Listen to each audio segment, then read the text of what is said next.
miscellaneous problem. Now, pag sinabi nating miscellaneous problem, so this is anything under the sun na ang solution is algebra. Hindi siya under ng work, age, clock.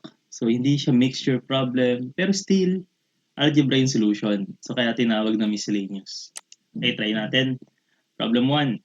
An audience of 540 people is seated in rows having the same number of persons in each row.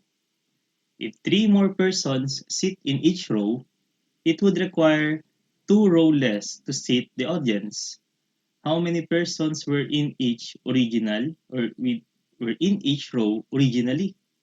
So meron tayong 2 scenarios. So una, you have 540 people sitting in row having the same number of persons in each row. Pangalawa, dinagdagan mo ng 3 more persons kada row. Tapos since ginawa mo yon, nabawasan tayo ng 2 row. Pero still 540 people yung involved. Okay, so mag-let tayo. So let P, the number of people on each row originally, and let R, the number of rows originally. So in the first scenario, 540 people yung total. Para makuha mo yung total na yan, simply multiply mo yung number of people on each row sa number of rows. So yun yung first scenario. So first scenario, multiply yung P sa R, total of 540.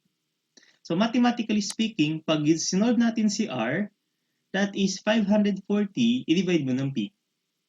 Now, doon tayo sa second scenario. Sa second scenario, dadagdagan mo daw yung person on each row ng 3, tapos babawasan mo ng 2 yung number of rows.